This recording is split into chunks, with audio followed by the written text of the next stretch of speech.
Welcome to the From a Loving Place with author Rachel Wolf podcast. Here, I'm all about what we can change.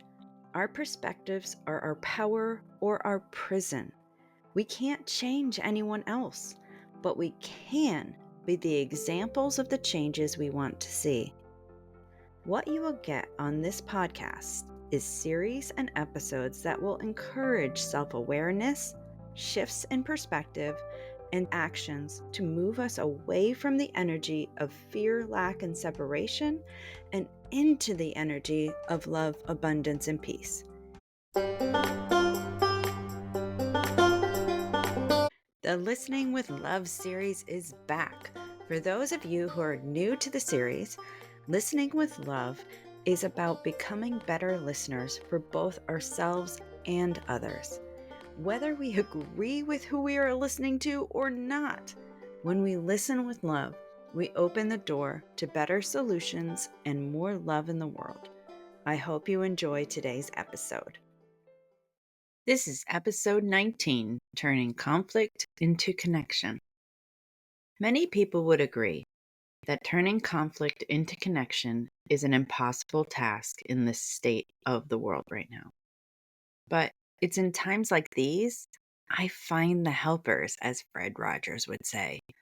I remember to look at the people who accomplished what seemed to be the impossible in times of division and struggle. Finding the helpers. I once interviewed a man named Fred Guttenberg on a Heart Wisdom panel. He wrote the book Find the Helpers: What 9/11 and Parkland Taught Me About Recovery, Purpose, and Hope. His daughter was murdered in the Parkland, Florida mass school shooting on February 14th, 2018. Reading his book in preparation for the interview reminded me of the importance of looking for the helpers. In times of chaos and confusion, they are always there. Sometimes we are honored enough to hear their stories.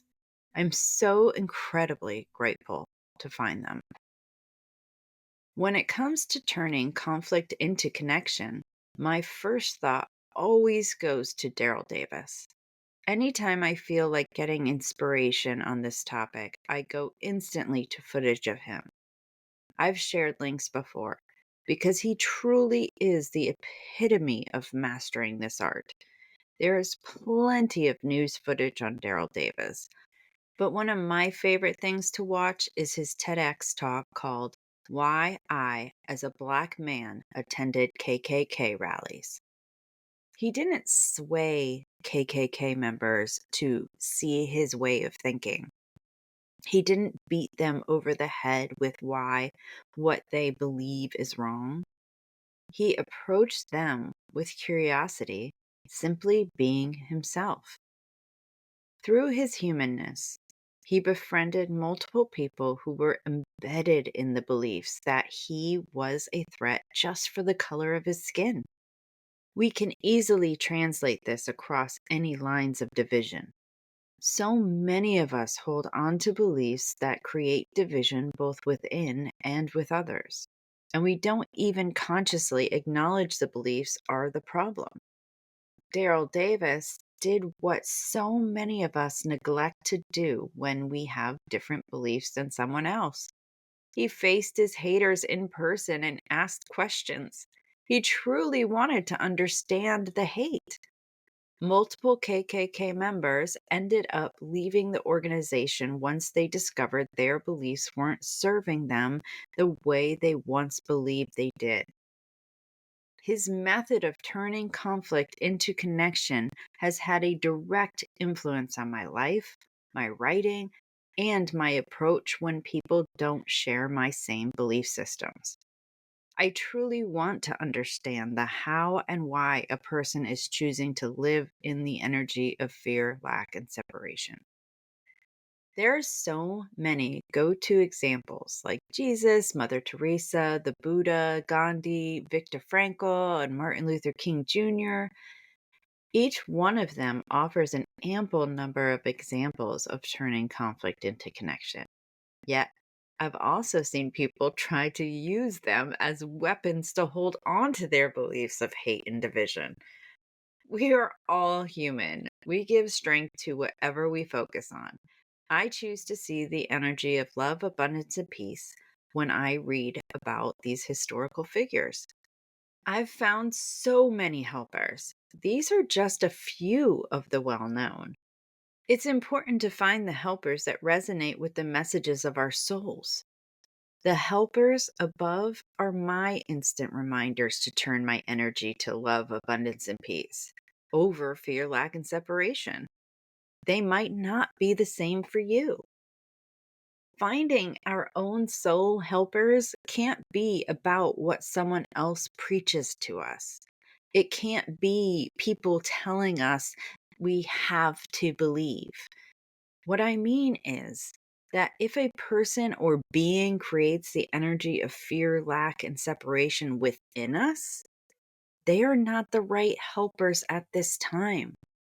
For example, people who fear Jesus, God, religious ideology, etc., aren't going to see the messages of love, abundance, and peace clearly because fear, shame, anger, and or guilt keep them from being in the energy of love, abundance, and peace. Because we give power to what we focus on, we will turn to messages of fear, lack, and separation if that is in the core belief in us. The key to finding the helpers that best serve our souls is to watch where our energy goes when we listen to their messages. The second I hear the stories of Daryl Davis, my heart opens up in ways I can't even put into words. Sometimes I'm crying my eyes out of complete awe. Who are your helpers? How our beliefs keep us from connecting. Our beliefs are perspectives. They're one way to look at things. They're not the only way to look at things. Once our egos kick in and we insist on our own way, we are destined to create conflict. I've noticed this in my own life so many times. We will never get out of our own way until we recognize and are open to differing perspectives. This is why I love using the garden analogy to represent our inner worlds. We all have our own gardens to tend. Whatever we feed grows. Whatever we neglect dies and grows weeds in its place. It's nobody's job to figure out what to plant, nurture, and weed in our gardens. It's our job. I've yet to see a human not have some weeds in their gardens. But many of us don't understand that it's in our power to weed things out that don't belong in our gardens anymore. Oftentimes, they're beliefs that generations of family members passed down. Sometimes it's religious beliefs that were used to make one group of people feel like they were better or less than another group of people. Sometimes it was our teachers. It's not all or nothing either. Sometimes we embrace beliefs from a person that come from the energy of love, abundance, and peace, and others from the energy of fear, lack, and separation. We are all human, and we are feeding one energy or the other at any given moment. I have plenty of places I go in my head that align me with the energy of fear, lack, and separation. It's simply being aware of them and recognizing how they are affecting how we are processing things. That's important. One of the things I try to embed in my brain when I am seeing conflict unfold is that I can't change anyone else. If they want to change, it has to be their choice. They have to see how their beliefs are affecting them, just like I have to see how my beliefs are affecting me. My mom used to love to remind me that when I said I hate prejudiced people, I'm still being prejudiced. I'm still in the exact energy that the prejudiced people are in. Hate. All hate comes from lack of understanding and fear. It's the accumulation of the energy of fear, lack, and separation. If I hate someone or anything, I'm fully engaged in the energy of fear, lack, and separation in that moment. The only person who has power to change the energy I'm putting out there is me. Be aware of your beliefs. Turning conflict into connection. Once we can get to a place where we can align our energy with love, abundance, and peace, we have the potential to turn conflict into connection. I say potential because we can't change anyone else. I'm always amazed, though, what approaching someone from the energy of love, abundance, and peace can do. If we're in conflict, we aren't seeing where the other people are from a place of respect. We are seeing the other person through the eyes of separation.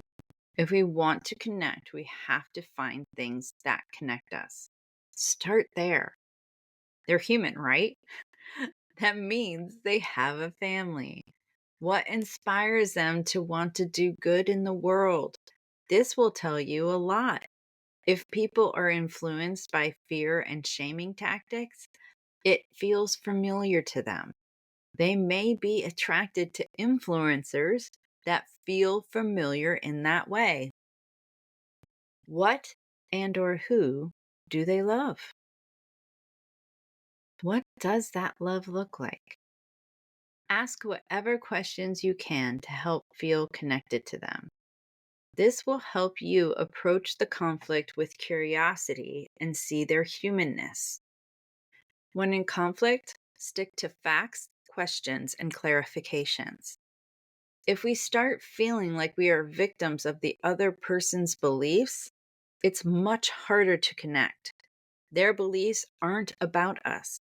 The beliefs were there way before we entered this moment with them. There is conflict because there are conflicting beliefs.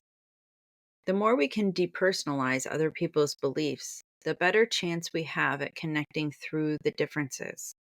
The more we connect, the better chance we have of getting them to see a potential of another belief. Honestly, sometimes it's our strong held beliefs that could use a little weeding out. Making connections helps us see what's ours and what's theirs. Sometimes through connection and conflict, we can agree to disagree without losing respect for each other. If that's not the case, remember, no person can make you embrace the energy of fear, lack, and separation. Sometimes walking away is essential and necessary. I'll talk a lot more about that next week. Does this help? If what I talk about helps, please let me know. If there are other topics you want me to cover, let me know that too. If you like what you listen to, make sure to subscribe on your preferred platform. If you haven't yet, grab your copy of Letters from a Better Me in print, audiobook, or ebook. You can also pre-order your copy of Tending Your Inner Garden from Amazon today. Until next time, I wish you love, abundance, and peace.